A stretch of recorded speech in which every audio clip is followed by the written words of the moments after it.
Innal hamdalillah nahmaduhu wa nasta'inuhu wa nastaghfiruh wa na'udzu billahi min sururi anfusina wa min sayyiati a'malina may yahdihillahu fala mudilla lahu wa may yudlilhu fala hadiya lahu. Asyhadu an la ilaha illallah wahdahu la syarika lahu wa asyhadu anna Muhammadan 'abduhu wa rasuluhu la nabiyya wa la rasula ba'dahu.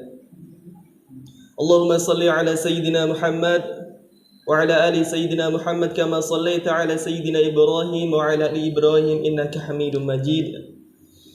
Qala Allah Ta'ala fil Qur'anil Karim ba'da a'udzu billahi minasy syaithanir rajim. Ya ayyuhan nasu taqu rabbakumul ladzi khalaqakum min nafsin wahidah wa khalaqa minha zawjaha وبث منهما رجالا كثيرا ونساء واتقوا الله الذي تساءلون به والأرحام إن الله كان عليكم رقيبا يا أيها الذين آمنوا اتقوا الله وقولوا قولا سديدا يصلح لكم أعمالكم ويغفر لكم ذنوبكم ومن يطع الله ورسوله فقد فاز فوزا عظيما. Man amila salihan min dzakarin aw untha wa huwa mu'minun falanuhyiyannahu hayatan thayyibah wa lanajziyannahum ajrahum bi ahsani ma kanu ya'malun. Iqra'ul Qur'ana fa innahu ya'ti bi yaumil qiyamati syafi'an li ashabi. Rabbi shrah li sadri wa yassir li amri wahlul 'uqdatam min lisani yafqahu qawli. Alhamdulillahirabbil alamin. Jamaah salat Jumat yang semoga dirahmati Allah Subhanahu wa taala. Pertama dan yang paling utama, mengawali khutbah pada siang hari ini yang semoga barokah. Khatib berwasiat kepada khatib pribadi sebelum ke jamaah sekalian bahwasannya marilah kita senantiasa berusaha meningkatkan kualitas keimanan dan ketakwaan kita kepada Allah Subhanahu wa taala dengan melakukan semua kewajiban dan senantiasa menjauhkan diri kita dari semua larangan Allah Subhanahu wa taala. Selanjutnya marilah kita senantiasa memanjatkan puji syukur kita kepada Allah Subhanahu wa taala. Karena berkat Allah Subhanahu wa taala kita masih diberikan kesempatan, masih diberikan nikmat, masih diberikan nikmat Islam, nikmat iman, di mana mungkin banyak dari saudara-saudari kita yang di luar sana, di mana kenikmatan yang sebagaimana kita rasakan di daerah kita, di dalam diri kita tidak dapat mereka rasakan. Di mana kekhusyuan kita dalam beribadah, kenyamanan kita dalam melaksanakan sholat berjamaah di masjid belum tentu dirasakan oleh saudara-saudari kita di belahan negara lain atau mungkin di daerah lain. Maka senantiasa kita banyak-banyak bersyukur kepada Allah Subhanahu wa taala atas apa yang telah Allah Subhanahu wa taala berikan kepada kita hingga saat ini.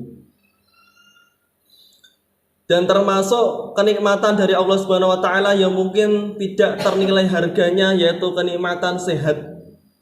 Kenikmatan sehat kita bisa melihat, kenikmatan langkah kita masih bisa berjalan, kenikmatan telinga kita yang bisa masih mendengar, itu adalah salah satu nikmat dari Allah Subhanahu wa taala yang mungkin di mana sama seperti halnya saudara-saudari kita yang lain belum tentu bisa merasakan kenikmatan seperti halnya yang kita rasakan.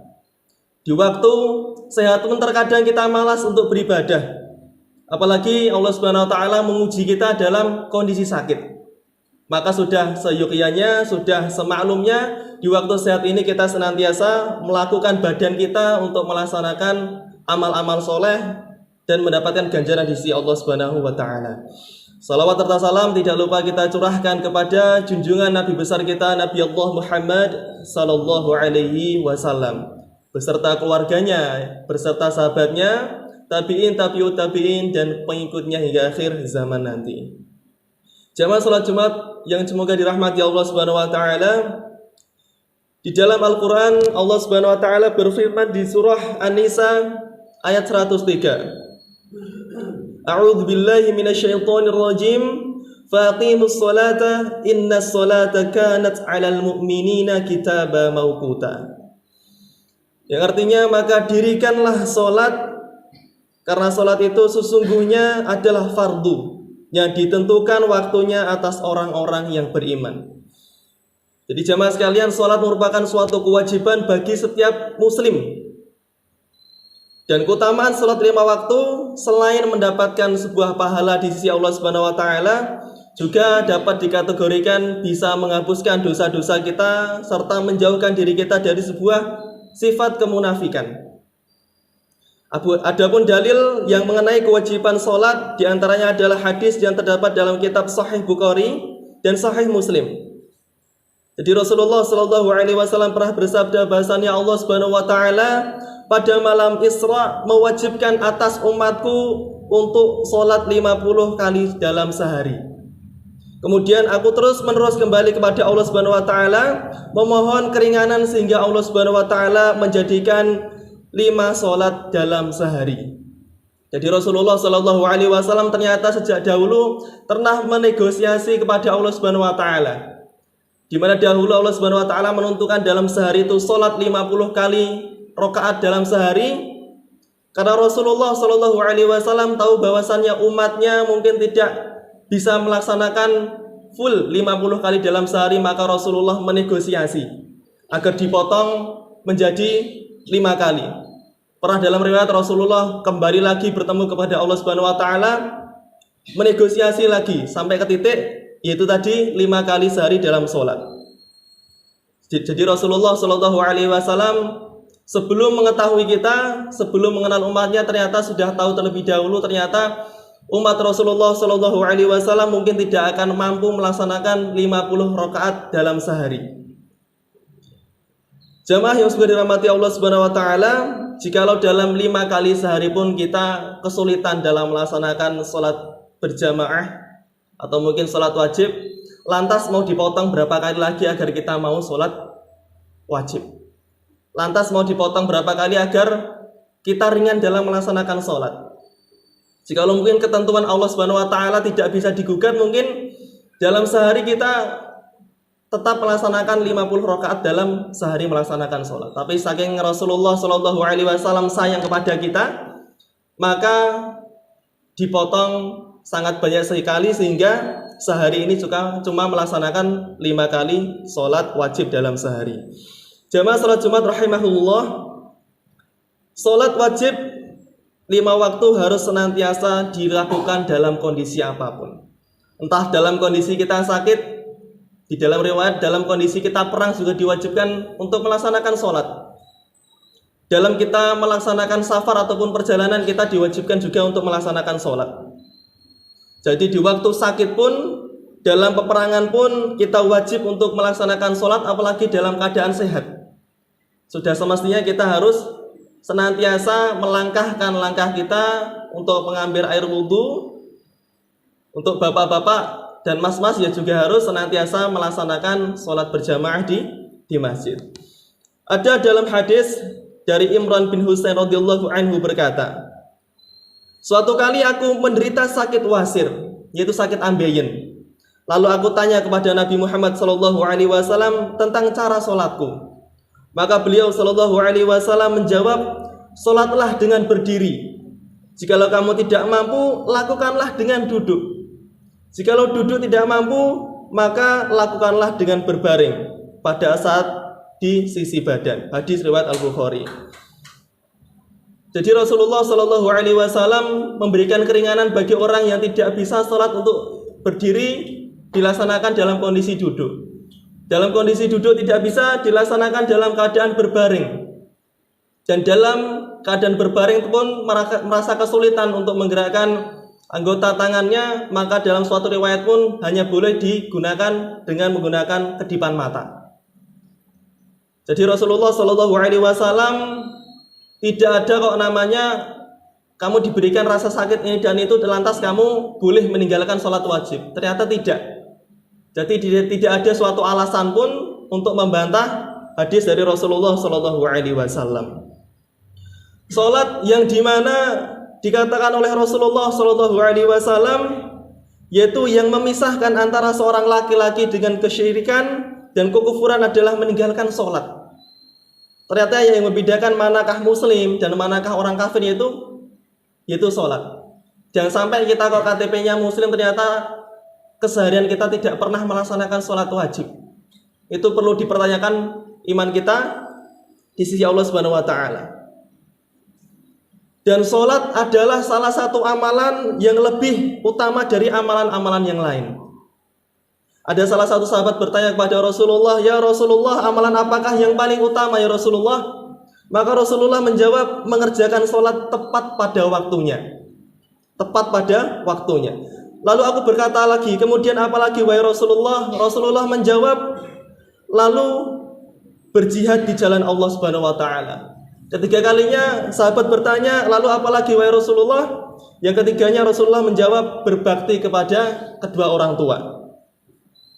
Ibnu Mas'ud juga mengatakan, semua itu diceritakan oleh Rasulullah Sallallahu Alaihi Wasallam kepadaku. Seandainya aku meminta keterangan yang lebih lanjut atau lebih rinci, maka mungkin Rasulullah akan menjelaskannya kepadaku. Jadi Rasulullah Sallallahu Alaihi Wasallam menempatkan sholat di posisi utama daripada berbakti kepada orang tua. Kita senantiasa berbakti kepada orang tua, senantiasa menafkahi orang tua yang sudah tua. Tapi kalau ternyata keseharian kita kurang dalam sholatnya, ya mohon maaf mungkin pahala di sisi Allah Subhanahu wa taala ya kurang lengkap. Apapun amal ibadah kita tapi ternyata amalan wajib kita tidak kita laksanakan, maka dipertanyakan apakah amalan sunnah-sunnah kita, amalan kita selain sholat wajib diterima di sisi Allah Subhanahu wa taala. Selanjutnya, sholat adalah amalan yang paling dicintai oleh Allah Subhanahu wa taala. Salat adalah amal yang paling dicintai oleh Allah Subhanahu wa taala. Disebutkan dalam hadis Rasulullah bersabda, sesungguhnya amalan perbuatan yang paling dicintai oleh Allah Subhanahu wa taala yaitu menyegerakan salat tepat pada waktunya. Bersyukurlah kita sebagai umat muslim yang senantiasa berusaha salat tepat pada waktunya. Ketika mendengar azan berkumandang, mari senantiasa mengambil air wudhu, segera bergegas ke masjid. Karena mungkin setiap langkah kita ke masjid, dalam beberapa hadis dikatakan setiap langkah kita menggugurkan dosa, dan langkah satunya lagi menambahkan ganjaran di sisi Allah Subhanahu wa taala. Jikalau kita sudah dalam kondisi berwudu di dalam rumah dan ketika azan berkumandang, maka senantiasa kita langsung menuju ke masjid Allah Subhanahu wa taala. Salat menjadi salah satu sarana ibadah penggugur dosa di sisi Allah Subhanahu wa taala. Jamaah bahwasannya kita ketahui dalam setiap wudhu sebelum kita melaksanakan sholat, setiap tetes air wudhu yang kita basuh di wajah kita basuh di tangan kita basuh di kaki kita, di situ terdapat dosa-dosa yang digugurkan oleh Allah Subhanahu wa taala. Tidak hanya di waktu wudhu saja, ternyata di waktu sujud pun Allah Subhanahu wa taala juga menggugurkan dosa-dosa hambanya. Jadi sangatlah merugi jika seorang hamba merasa dirinya berdosa, merasa senantiasa melakukan amal kemaksiatan, tapi kok dirinya tidak pernah berwudu, terlebih-lebih tidak pernah melaksanakan sholat, maka mau dari mana Allah Subhanahu wa taala mengampuni hamba tersebut? Jikalau mungkin kita kaji amalan-amalan dan sebab-sebab dosa digugurkan oleh Allah Subhanahu wa taala itu sangatlah banyak. Di antaranya ya sholat, zikir, beristighfar kepada Allah Subhanahu wa taala, dan bahwasannya setiap hari Jumat ke Jumat berikutnya itu pun Allah Subhanahu wa taala juga menggugurkan dosa para hambanya. Di Ramadan ke Ramadan berikutnya juga Allah Subhanahu wa taala memberikan ampunan kepada para hambanya. Dan dalam dikatakan bahwasannya Ibnu Qayyim rahimahullah berkata, ada manfaat sholat untuk kita di dunia. Jadi sholat itu tidak hanya berdampak ketika nanti kita kembali ke akhirat, ternyata di dunia juga ada dampaknya. Ibnu Qayyim rahimahullah berkata, sholat akan mendatangkan rezeki, akan menjaga kesehatan, akan mencegah penyakit dan mengusirnya, serta menguatkan hati, dikatakan juga mencerahkan wajah dan membahagiakan jiwa dan melenyapkan sebuah kemalasan dalam diri manusia tersebut. Dengan sholat Allah memberikan kita rezeki yang barokah. Jangan kira kita setiap hari bekerja dari pagi sampai petang, sampai waktu sholat terlewatkan, tetapi gaji kita banyak. Jangan kira dengan banyaknya rezeki yang Allah Subhanahu wa taala berikan kepada kita anggap itu rezeki yang barokah. Jangan kira mungkin dalam sebulan kita bisa mendapatkan 10 juta. 10 juta itu barokah di sisi Allah Subhanahu wa taala dan di sisi kita. Tetapi kalau kita malah senantiasa meninggalkan kewajiban kita, ya mungkin 10 juta tersebut terasa sangat sedikit di sisi kita. Tetapi ada hamba Allah yang mungkin satu bulan hanya digaji 50.000 atau mungkin 500.000, tetapi kok senantiasa beribadah kepada Allah, ya, amal-amal sunnah dilaksanakan, senantiasa berzikir kepada Allah. 500.000 itu cukup untuk menghidupi seluruh keluarganya. Dan terdapat barokah di gaji yang sedikit daripada gaji yang banyak. Jamaah yang semoga dirahmati Allah Subhanahu wa taala, tidak hanya rezeki yang barokah. Dengan sholat, maka Allah Subhanahu wa taala insyaallah akan menjaga kesehatan kita. Tidak semestinya orang yang badannya sehat tapi tidak pernah sholat itu adalah rezeki dari Allah. Ya memang rezeki dari Allah, tapi dalam kurung tidak barokah. Badannya sehat tapi tidak pernah untuk beribadah, badannya sehat tapi tidak pernah melangkahkan kakinya untuk mengikuti majelis ilmu, badannya sehat tapi tidak pernah melaksanakan hal-hal yang telah diwajibkan oleh Allah Subhanahu wa taala. Di situ malah terdapat sebuah ketidakbarokahan dalam badan sehat tersebut. Tapi dengan kita melaksanakan sholat, insya Allah Allah Subhanahu wa taala menjaga kesehatan badan kita. Jamaah yang semua dirahmati Allah Subhanahu wa taala, tidak hanya kesehatan, ternyata Allah Subhanahu wa taala juga menjanjikan kuatnya hati kita ketika seorang senantiasa melaksanakan sholat. Seseorang tidak mungkin gelisah ketika mungkin sholat 5 waktunya terpenuhi. Mungkin seseorang akan gelisah ketika sehari tidak akan melaksanakan sholat. Sehari tidak pernah melaksanakan sholat, sudah sangat semestinya malamnya dia gelisah. Malamnya dia tidak merasakan sebuah ketenangan seperti halnya orang yang melaksanakan suatu ibadah. Dan di dalam perkataan Ibnu Qayyim, di dalam sholat, orang yang melaksanakan sholat maka Allah Subhanahu wa taala akan mencerahkan wajahnya. Karena bahwasannya orang yang sholat pasti melaksanakan wudhu. Tidak melulu orang yang mohon maaf hitam tapi wajahnya tidak cerah. Ada juga orang negro-negro itu di mana dia sangat antusias dalam beribadah, antusias dalam melaksanakan sholat, tapi Allah Subhanahu wa taala memberikan cahaya di wajahnya. Ada juga yang dikatakan orang muslim wajahnya putih, wajahnya cerah tapi tidak pernah melaksanakan sholat, juga maka akan terlihat suram di sisi Allah Subhanahu wa taala dan juga terlihat suram di sisi manusia. Maka mungkin orang-orang soleh juga bisa membedakan mana sih orang yang senantiasa melaksanakan sholat, mana sih orang yang senantiasa meninggalkan sholat. Mungkin juga kita akan bisa merasakan di dalam diri kita. Jamaah yang dirahmati Allah Subhanahu wa taala, masih banyak lagi keutamaan di mana Ibnu Qayyim menjelaskan dalam perkataannya, yaitu dia akan bahwasanya Allah Subhanahu wa taala akan membahagiakan jiwa kita, akan memberikan ketenangan dalam jiwa kita dan menjauhkan diri kita dari sebuah kemalasan. Kemalasan di sini dimaksud adalah kemalasan melaksanakan ibadah-ibadah yang lain. Tidak mungkin kita bisa melaksanakan ibadah yang lain jika ibadah yang wajib saja kita tinggalkan. Sangat sulit kita melaksanakan ibadah sunnah jika ibadah wajib kita tinggalkan. Sangat sulit kita istiqomah membaca Al-Quran jikalau yang wajib termasuk salat berjamaah itu pun kita tinggalkan. Maka jamaah yang semua dirahmati Allah Subhanahu wa taala, marilah kita senantiasa memperbaiki diri kita, memperbaiki tingkat keimanan kita, karena bahwasannya sebuah kematian tidak akan pernah diduga para jamaah. Orang yang mengira umurnya panjang, qadar Allah besok lebih dahulu mendahului kita. Orang yang mengira sudah tua, sudah mendekati ajalnya, tapi ternyata Allah Subhanahu wa taala berikan umur yang panjang kepada dia. Ada orang yang mengira, yang muda mengira umurnya panjang, yang tua mengira umurnya singkat. Tapi Allah Subhanahu wa taala berkehendak atas semua itu. Yang muda bisa lebih duluan mendahului kita, Yang tua bahkan malah bisa lebih panjang daripada yang muda. A'udzubillahi minasyaitonirrajim. Bismillahirrahmanirrahim. Wal 'asri innal insana lafi khusr illa alladziina aamanu wa 'amilus solihati wa tawassaw bil haqqi wa tawassaw bis sabr. Innal hamdalillah nahmaduhu wa nasta'inuhu wa nastaghfiruh wa na'udzu billahi min shururi anfusina wa min sayyiati a'malina. May yahdihillahu fala mudilla lahu wa may yudlilhu fala hadiyalah.